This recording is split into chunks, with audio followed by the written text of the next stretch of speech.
Hello students, welcome back to magnet brains Hindi medium. मैं लाली वर्मा बहुत बहुत स्वागत करती हूँ आप सभी का मैग्नेट ब्रेन्स के हिंदी मीडियम चैनल पर। और साथ ही साथ ये उम्मीद भी करती हूँ कि आप सभी स्वस्थ होंगे, खुश होंगे, प्रसन्नतापूर्वक अपने सभी कार्यों को कर रहे होंगे। मैग्नेट ब्रेन्स एक ऐसा प्लेटफॉर्म है जहां पर आप जैसे होनहार स्टूडेंट्स के लिए सभी विषय के वीडियोस एकदम फ्री प्रोवाइड किए जाते हैं। जी हाँ, बिल्कुल सही सुना है आपने। कक्षा 6वीं से 12वीं तक की ऑनलाइन एजुकेशन यहां पर मिलती है आपको 100% मुफ्त, फ्री। किसी प्रकार का कोई चार्ज आपसे नहीं लिया जाएगा, किसी प्रकार के पेड सब्सक्रिप्शन की आपसे बात नहीं की जाएगी। तो हमारे साथ एकदम संपूर्ण पूरे भरोसे के साथ बने रहिए ताकि आप अपनी बेस्ट एजुकेशन जो शिक्षा है उसको प्राप्त कर सकें, वो भी फ्री में। यहां पर यदि हम बात करें तो जब हम घर से बाहर निकलते हैं तो कुछ भी फ्री में नहीं रहता है, आप इतने समझदार तो हैं।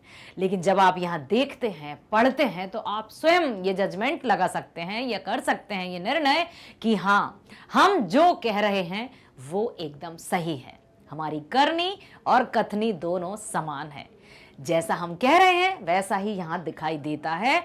बेस्ट फैकल्टीज के माध्यम से आपको हर एक विषय के वीडियोस फ्री में प्रोवाइड किए जाते हैं और भविष्य में भी किए जाते रहेंगे।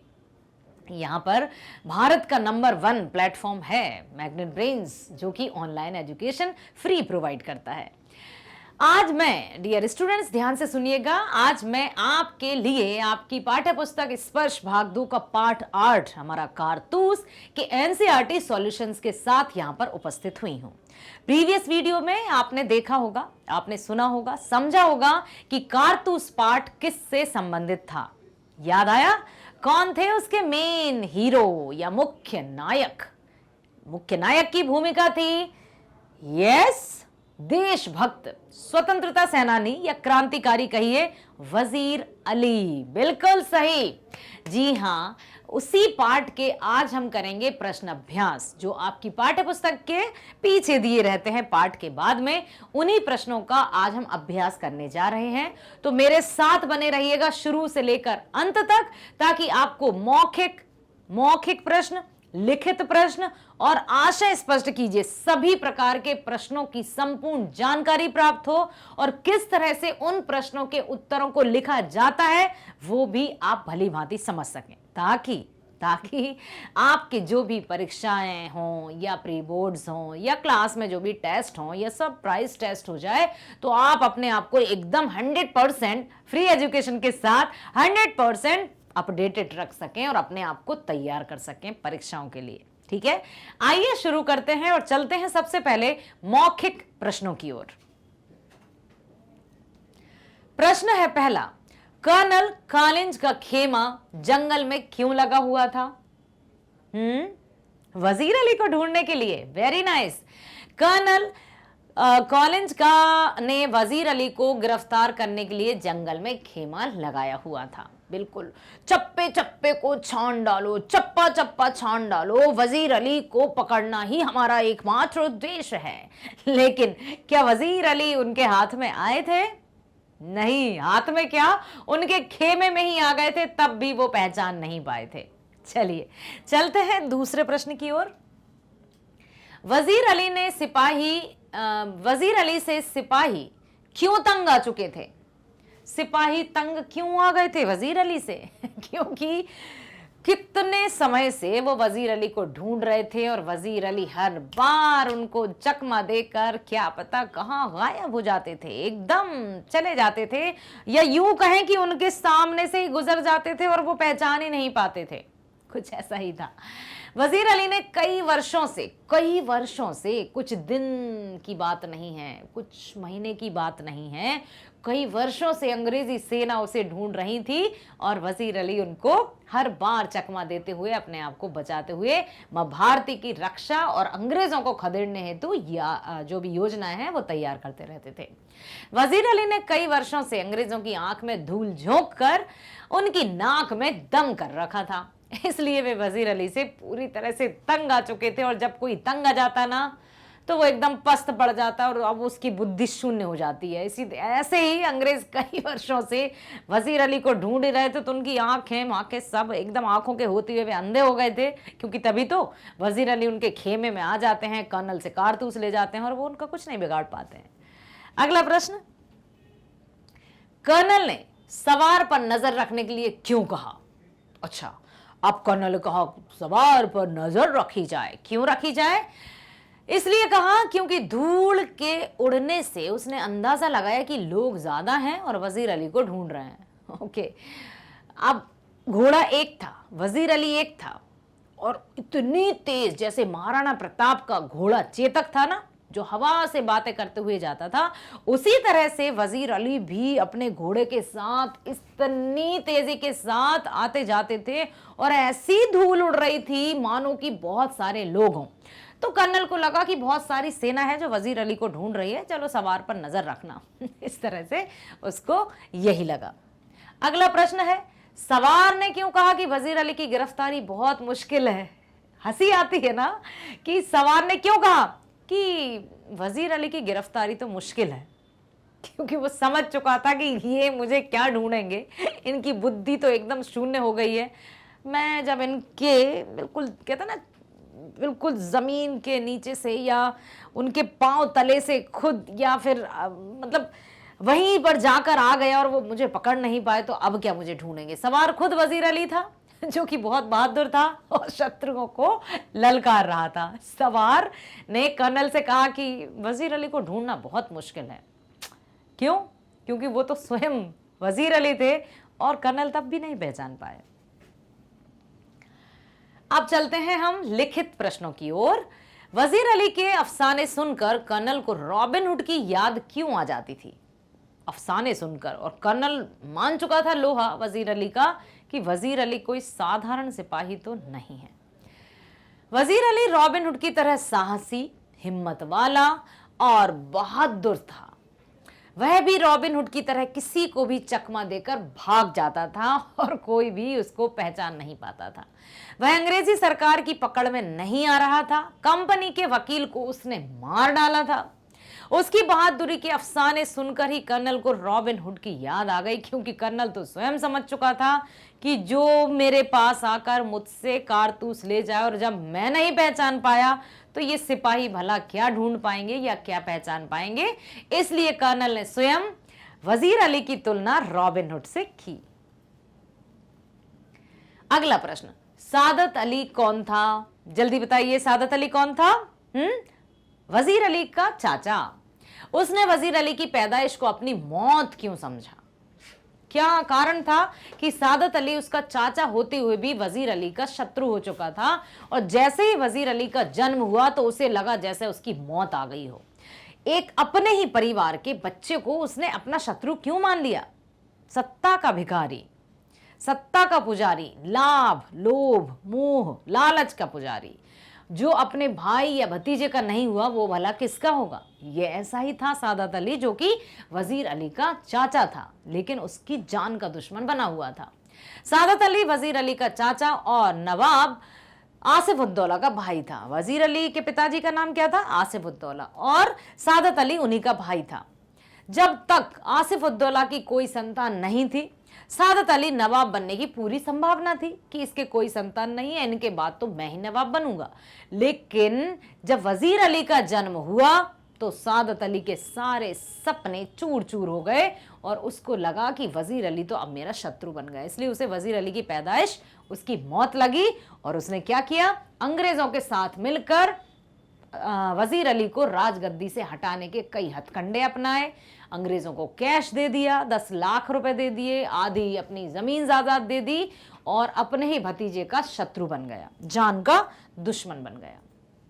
अगला प्रश्न, सादत अली को अवध के तख्त पर बैठाने के पीछे कर्नल का क्या मकसद था? अरे कर्नल का मकसद क्या होगा? वो तो भारत आए थे धन कमाने, क्योंकि आपको पता है भारत सोने की चिड़िया के नाम से जाना जाता था, विश्व भर में प्रसिद्ध था। अंग्रेजों की नजर इसकी धन दौलत और कोष पर थी, खजाने पर थी, और कर्नल को पता था कि ये जो सादत अली है इसके पास भी धन दौलत है, राजसी घराने से है, तो उनको तो धन का लालच था। यही एकमात्र लालच होगा? देखिए उत्तर किस तरह से लिख सकते हैं। सादत अली आराम पसंद अंग्रेजों का पिट्ठू था, बिल्कुल पूरी तरह से चापलूस था। अंग्रेज कर्नल को उसे तख्त पर बैठाने का मकसद अवध की धन संपत्ति पर अधिकार करना था कि ये तख्त पर बैठ जाए तो इसकी धन और संपत्ति हमें ही प्राप्त होगी, क्योंकि ये तो हमारा गुलाम है। फिर क्या हुआ? उसने अंग्रेजों को आधी संपत्ति और 10 लाख रुपए दिए। उस समय 10 लाख बहुत बहुत बहुत बहुत बड़ी रकम थी, क्योंकि उस समय तो 10 रुपए भी बहुत कीमत रखते थे।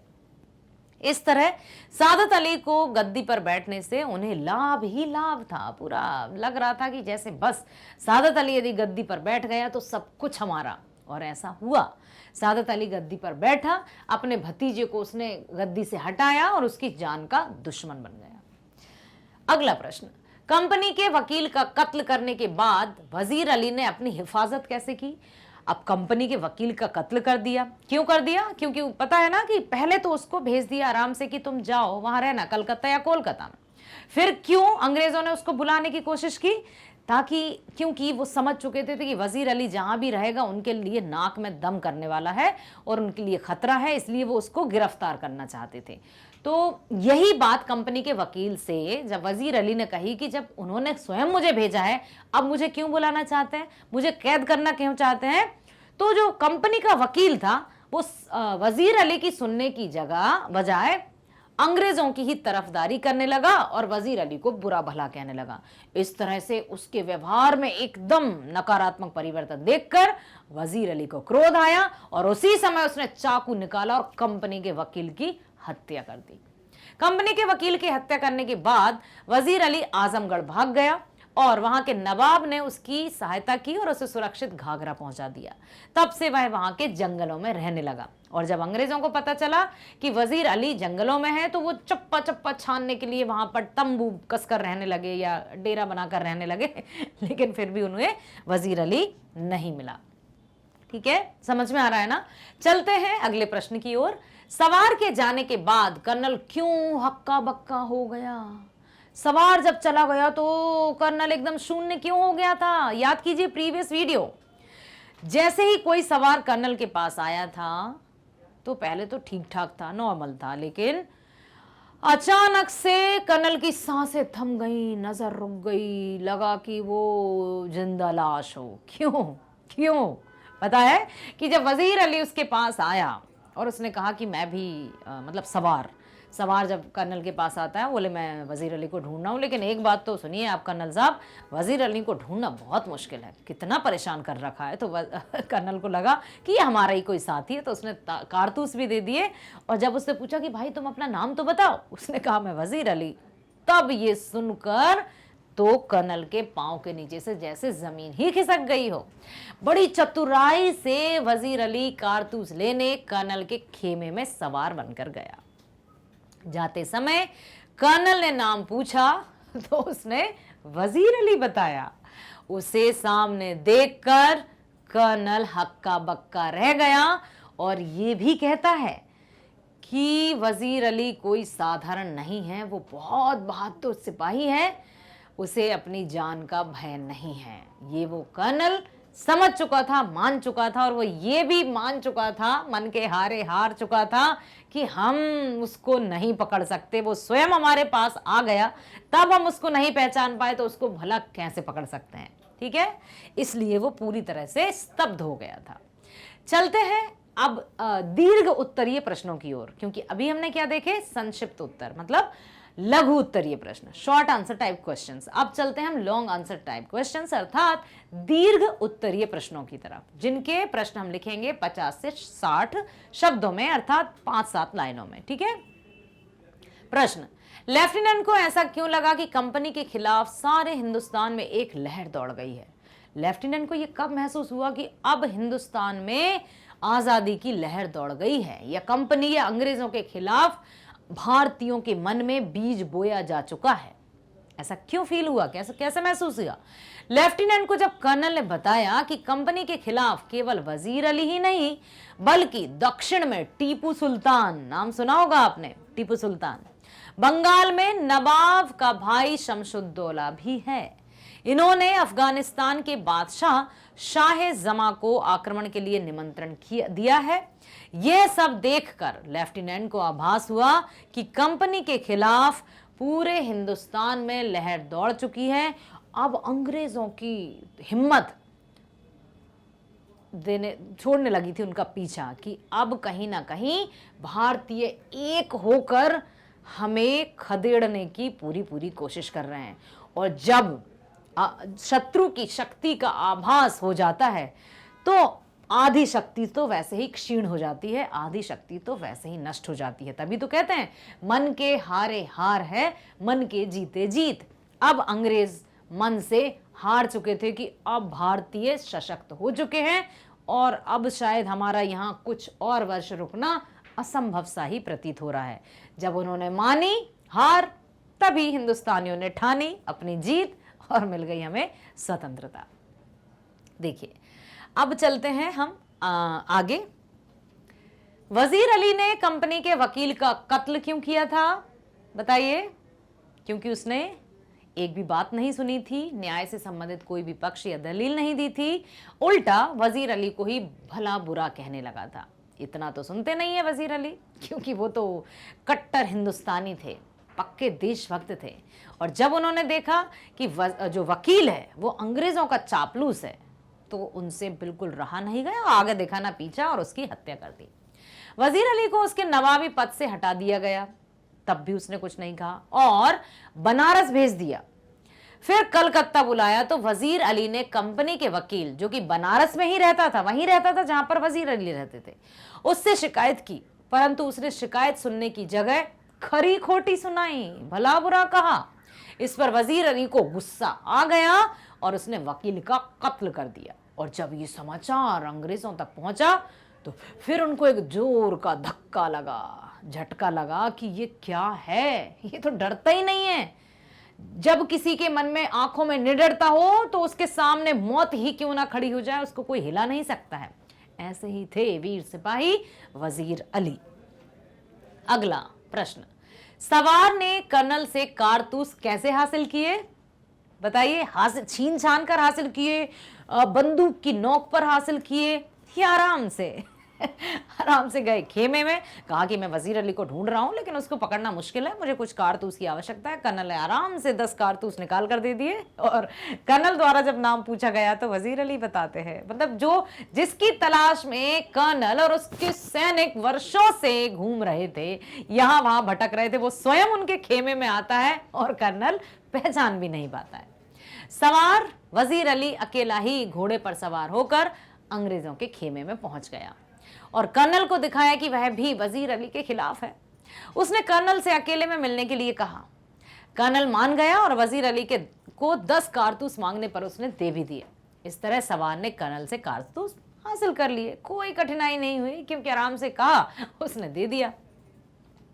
वजीर अली एक जाबाज सिपाही था, कैसे, स्पष्ट कीजिए? बिल्कुल यही घटना, इसी घटना के बारे में हमें लिखना होगा कि जाबाज भी थे, बहादुर भी थे, निडर भी थे, साहसी भी थे और उनके मन में जोश, उमंग, उत्साह और हमारी भारत भूमि के प्रति असीम प्रेम की भावना थी। तभी तो क्या हुआ, वजीर अली को अंग्रेजों ने अवध के तख्त से हटा दिया, पर उसने हिम्मत नहीं हारी।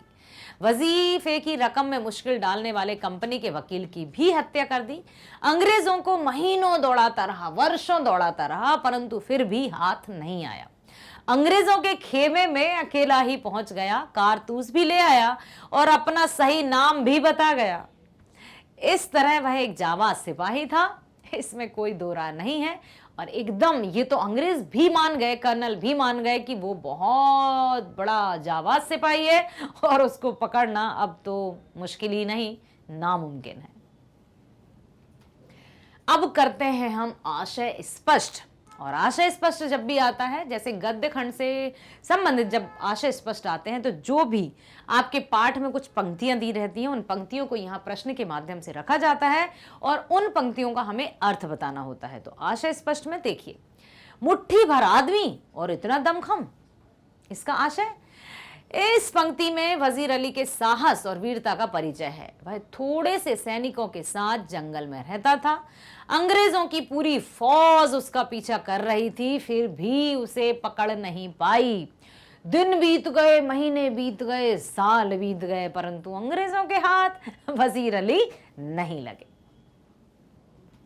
अगला है, गर्द तो ऐसे उड़ रही थी, ऐसे उड़ रही है जैसे कि पूरा एक काफिला चला आ रहा हो, मगर मुझे तो एक ही सवार नजर आता है। गर्द मीन्स धूल। जब वहां पर दूर से दौड़ता हुआ, घोड़े को बिल्कुल दौड़ाता हुआ तेज कोई आ रहा था, तो अंग्रेजों का एक सिपाही है, जो भी सिपाही खड़े थे, उनको लगा कि धूल तो बहुत है। उनको लग रहा था कि बहुत सारे घुड़सवार खेमे की तरफ आ रहे हैं और बहुत सवार जो घुड़सवार है वो अंग्रेजों के ही साथी होंगे।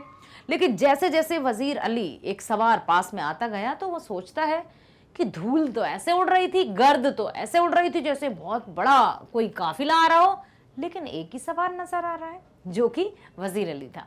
यह कथन लेफ्टिनेंट का था।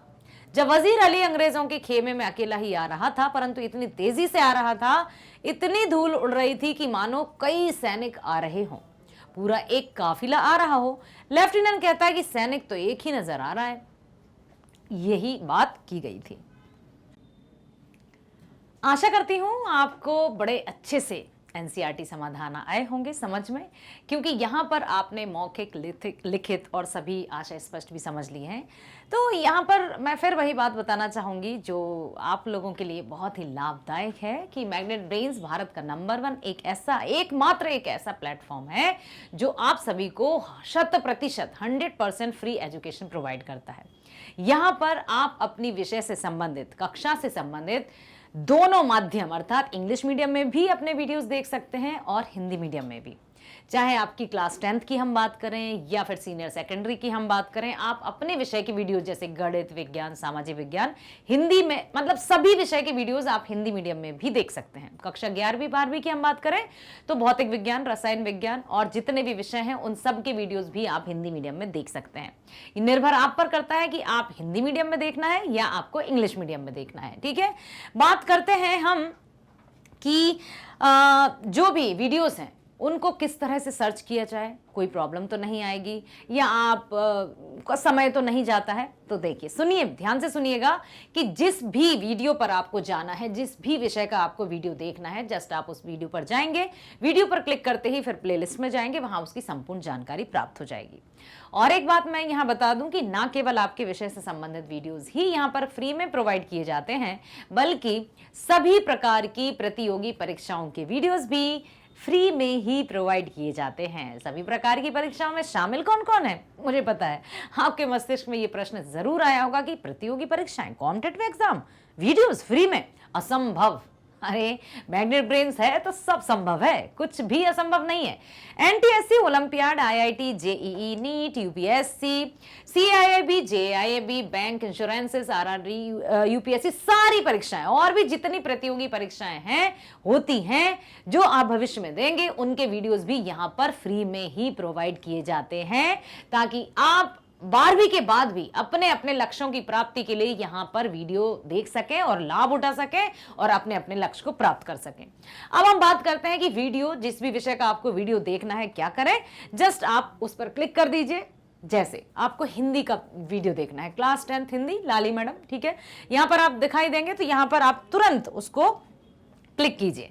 क्लिक करने के बाद आप जाइए प्लेलिस्ट पर। प्लेलिस्ट पर जैसे ही आप जाएंगे तो वहां पर बड़े अच्छे से कैटेगराइज्ड तरीके से, श्रेणीबद्ध तरीके से हर एक को सिस्टमैटिक रखा गया है, ताकि आपको किसी प्रकार की असुविधा का सामना ना करना पड़े। जैसे कि यदि आप देखना चाहते हैं क्या सीबीएसई या एनसीईआरटी पर आधारित संपूर्ण पाठ्यक्रम, क्लिक करेंगे, पाठ्यक्रम सामने आ जाएगा, विषय का संपूर्ण विवरण, या फिर आप देखना चाहते हैं पाठ का सारांश, वो भी क्रम अनुसार, बिल्कुल मिलेगा, सब कुछ है यहाँ पर।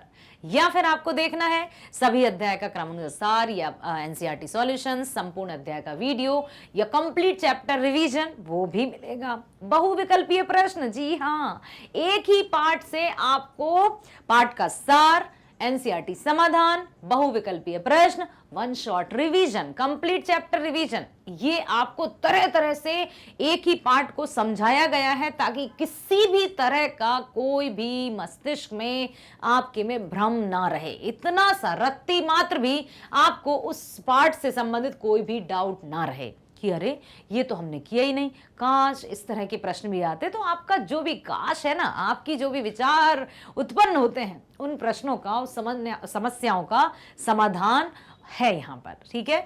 तो जस्ट आप क्लिक करेंगे, उसका वीडियो आ जाएगा। सपोज आपको देखना है एनसीईआरटी पाठ्यक्रम, क्लिक कीजिए।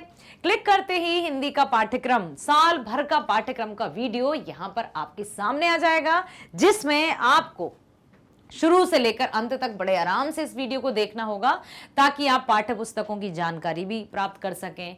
कितने गद्य खंड में पाठ हैं, कितने काव्य खंड में पाठ हैं, वो भी आप जानकारी प्राप्त कर सकें। आपको पता है ना, सीबीएसई द्वारा क्लास 10th में 9-10th में 2 कोर्सेज हैं, जैसे कोर्स ए और कोर्स बी।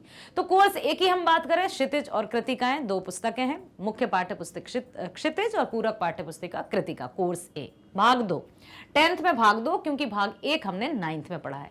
ठीक उसी तरह से कोर्स बी की हम बात करें तो मुख्य पुस्तिका है हमारी स्पर्श और पूरक पाठ्य पुस्तिका है संचयन। भाग 2 सेम, 9th में हमने भाग 1 पढ़ा है। अब पुस्तकों के नाम सेम है, दोनों पुस्तकों के नाम सेम है, तो क्या पाठ भी वही है या उन्हीं कहानियों को आगे आगे बढ़ाया गया है? कुछ जिज्ञासा, कुछ प्रश्न आपके मस्तिष्क में आ रहे होंगे, तो उन सभी प्रश्नों का, उन सभी सवालों का जवाब मिलेगा आपको इनसे। तो ध्यानपूर्वक देखिएगा ये वीडियो, और जब आप ये वीडियो देख लेंगे तो आपको सब कुछ क्रिस्टल क्लियर हो जाएगा कि आप साल भर में कितने पाठ पढ़ने वाले हैं, गद्य खंड में कितने पाठ हैं, काव्य खंड में कितने पाठ हैं, कौन लेखक हैं, कौन कवि शामिल हैं, किस तरह के पाठ हम पढ़ेंगे, सब कुछ। आशा करती हूं और पूरी तरह से आप पर भरोसा भी करती हूं कि जब आप ये वीडियो देख लेंगे तो बिल्कुल आपको वीडियो पसंद भी आएगा और आपको किसी तरह का डाउट नहीं रहेगा। लेकिन इसके बावजूद भी यदि आपको कोई भी डाउट है तो कमेंट बॉक्स में आप लिख सकते हैं, हम उसका प्रत्युत्तर अवश्य देंगे। वीडियो पसंद आया तो लाइक करना नहीं भूलना है, सब्सक्राइब अवश्य करना है ताकि आपको नए नए वीडियोस के नोटिफिकेशन प्राप्त होते रहें। शेयर अधिक से अधिक कीजिए ताकि आपकी तरह और भी स्टूडेंट्स फ्री एजुकेशन का लाभ उठा सकें। मैग्नेट ब्रेन्स कक्षा 6वीं से 12वीं तक ऑनलाइन स्कूल एजुकेशन एकदम फ्री देता है और देता रहेगा। किसी प्रकार का संकोच, किसी प्रकार का संदेह अपने मस्तिष्क में मत रखिएगा, ठीक है। मिलते हैं नेक्स्ट वीडियो में। स्वस्थ रहिए, खुश रहिए, bye bye, thank you so much.